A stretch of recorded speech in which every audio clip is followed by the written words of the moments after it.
นี่ทุกคนพระเจ้ายังหาคำอยู่บ่พี่น้องเดี๋ยวจะพาพี่น้องมาแวะเบิ่งก่อนจะข้าวหนึ่งเนาะอู้พระเจ้ายังหาคือเก่าเลยทุกคนเนาะมาเด้อสาวบ้านยังหาคำคือเก่าเด้ออยู่เมืองเซโปนนะทุกคนเนาะ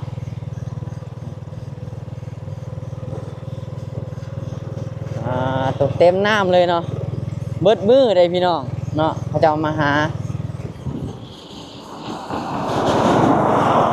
ลงไปฮ้อนคำก่อนว่าเฮาพอได้มีเงินอันไปกวดไว้พอได้มีเงินเข้าห้องหมอลงไปฮ้อนคำจากได้ประมาณ10-20 บาทไปขายแล้วก็ยังได้เงินเข้าห้องหมอก่อนเนาะทุกคนตอนนี้คือเบาละเอกนะมาฮอดที่คลินิกเนาะอันนี้นะเป็นคลินิกลาวเวียดนามเนาะทุกคนเนาะแต่ว่าเฮาจะบ่กวดเนาะมองนี่เพราะว่ามองนี่นะค่ากวดมันแพงทุกคนเนาะลาเอกก็เลยต้องขี่รถจักรนะกายเมืองเซโปนเนาะมันมีห้องกวดอันคลินิกนึงเนาะที่ราคาถูกในจังน้อยพี่น้องเนาะถ้าเป็นมองนั่นโอ้ยแพงทุกคนกวดบ่ไหวดอกเนาะบ่มีเงินสบายดีสวัสดีพ่อแม่พี่น้อง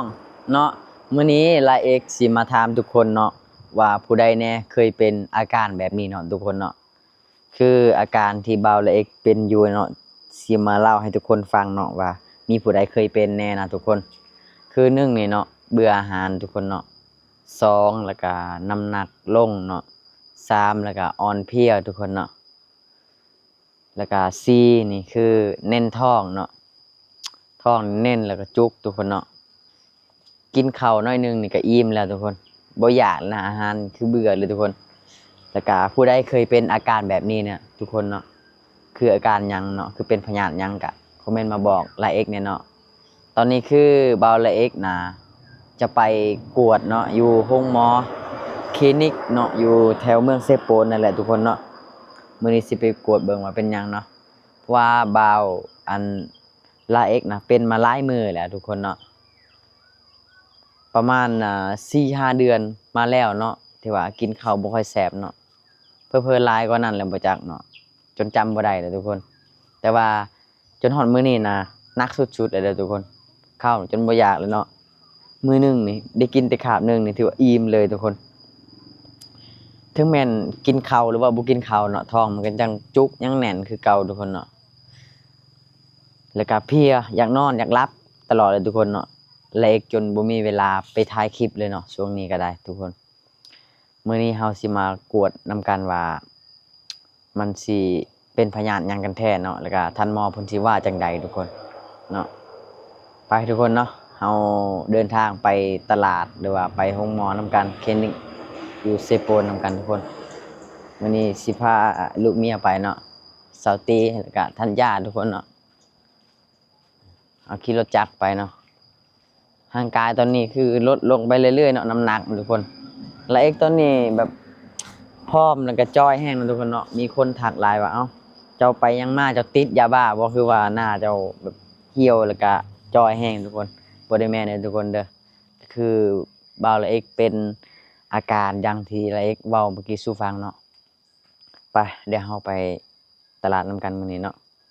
ไปทุกคนเนาะเดี๋ยวเฮาก็ไปกวดนำกันจะเป็นจังไดมื้อนี้เนาะมานำกันกับสาวตีเนาะแล้วก็ธัญญาทุกคนเนาะมากัน3 คนเนาะเพราะว่าสิให้ธัญญาอยู่เฮือนก็บ่มีคนเอาเนาะมื้อนี้อากาศโคตรร้อนเลยทุกคนโอ้ยเนาะร้อนคักเลยมื้อนี้จากบ้านของบ่าวลาเอกนะไปฮอดเมืองเซโปนประมาณ18เนาะ18 ลักประมาณนั้นเลยทุกคนก็ถือว่าบ่ไกลเนาะ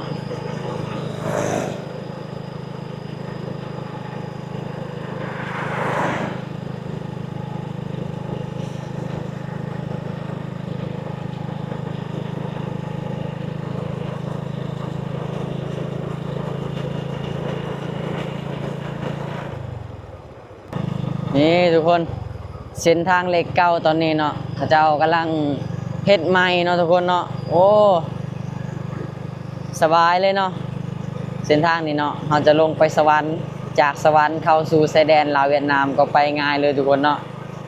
แต่ก่อนน่ะหนทางน่ะมันเพบ่เนาะทุกคนและตอนนี้น่ะเพิ่นเฮ็ดมาใหม่เพิ่นซ่อมมาใหม่เนาะเป็นอย่างดีเลยเพิ่นปูเพิ่นลาดยางดำเลยเนาะคักเลยพี่น้องเนาะทางบ่มีหลุมบ่มีบ่อแล้วบัดนี้ไปสบายเลย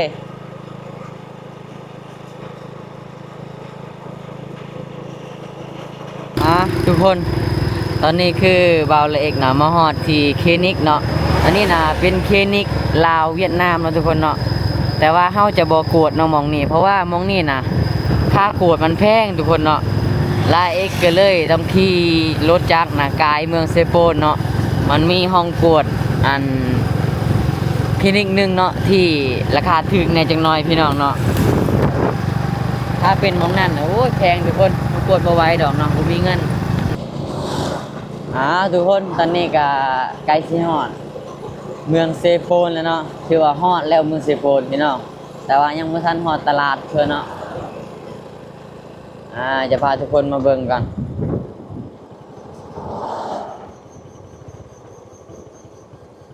นี่ทุกคนพระเจ้ายังหาคำอยู่บ่พี่น้องเดี๋ยวจะพาพี่น้องมาแวะเบิ่งก่อนจะข้าวนึงเนาะพระเจ้ายังหาคือเก่าเลยทุกคนเนาะมาเด้อสาวบ้านยังหาคำคือเก่าเด้ออยู่เมืองเซโปนนะทุกคนเนาะ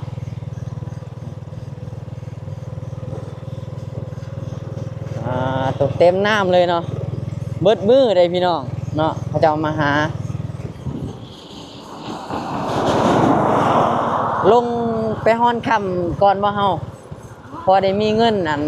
ไปกวดไว้พอได้มีเงินเข้าห้องหมอลงไปฮ้อนคำจากได้ประมาณ10-20 บาทไปขายแล้วก็ยังได้เงินเข้าห้องหมอก่อนเนาะส่วนสติลงไปฮ้อนคำก่อนเนาะฮ้อนคำจากบาท2 บาทเนาะไปขายแล้วเข้าห้องหมอคือสิดีเนาะจึงมีเงินใส่ทุกคนเขาก็บ่ได้ลายดอกพี่น้องเอ้ยแต่ว่าวิถีชีวิตเนาะบ่มีแนวจะเฮ็ดนะอยู่บ้านถึงแม้นได้มื้อละ100,000-200,000ก็ยังดีที่ว่าบ่ได้ยังเลยทุกคนเนาะชาวบ้านเพิ่นก็พากันซอกหานั่นแล้วมื้อมุดในน้ำมาแล้วทุกคนเนาะ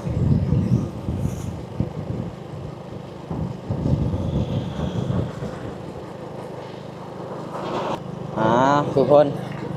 ตอนนี้ก็มาฮอดแล้วเนาะตลาดของเมืองเซโปนทุกคนเนาะ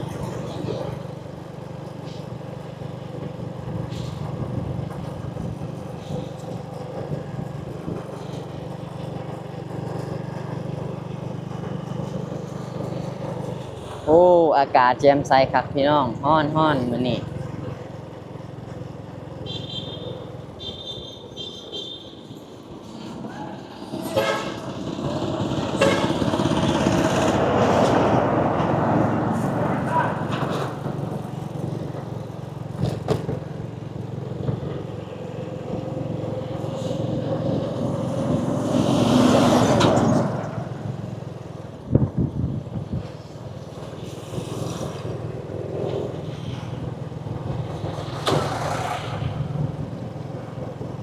อันนี้จะเป็นตลาดขายของกินเนาะแล้วก็ขายเสื้อผ้าทุกคน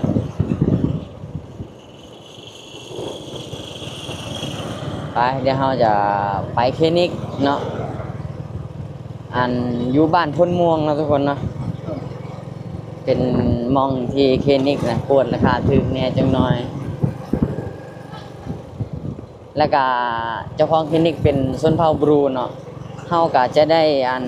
เว้าเรื่องพยาธิสู่เพิ่นฟัง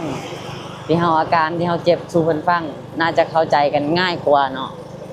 แท้นี่ก็แม่นคลินิกเนาะทุกคนแต่ว่าแพงทุกคนเลยกวดบ่ได้ดอกทุกคนตอนนี้ก็มาฮอดแล้วเนาะมองอันคลินิกกวดพยาธิเนาะเดี๋ยวเฮาก็สิมา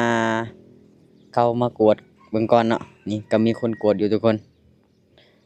เดี๋ยวเฮาเข้าไปทุกคนเนาะทุกคนเนาะตอนนี้คือบ่าวละเอกนะก็มาแต่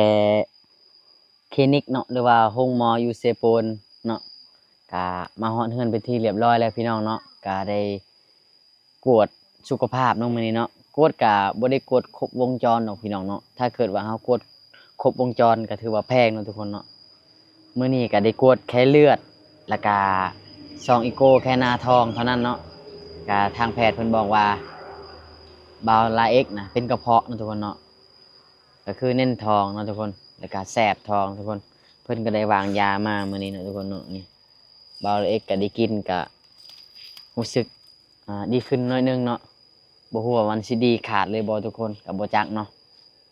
แต่มื้อนี้ก็ไปกวดหมดไป500,000กีบทุกคนโอ้ยเนาะพี่น้องเนาะค่ากวดส่ำนั้นเนาะก็แพงถ้าเฮาสิกวดครบวงจรนี่โอ้บ่มีเงินดอกพี่น้องรับเงินหลัก2ล้าน3ล้านพุ่นแหละทุกคนนี่ทุกคนเบิ่งเนาะทางการของบางละเอกนะพร้อมแฮงเนาะทุกคนเบิ่งทางข้างเนาะนี่เนาะบ่คือเก่าเลยทุกคนเด้พี่น้องรู้สึกเมื่อยตลอดเนาะแต่ละมื้อเมื่อยทุกคนทุกคนเดี๋ยวบ่าวละเอกก็สิได้ไปกินยาแล้วก็นอนพักผ่อนนะทุกคนเนาะเดี๋ยวเฮาก็ได้พอกันใหม่คลิปหน้าพี่น้องจังไดก็ฝากกดไลค์กดแชร์ฝากเป็นกำลังใจให้ไทยบ้านนอกในเด้อหรือว่าละเอกในเด้อพี่น้องขอบใจหลายๆทุกคน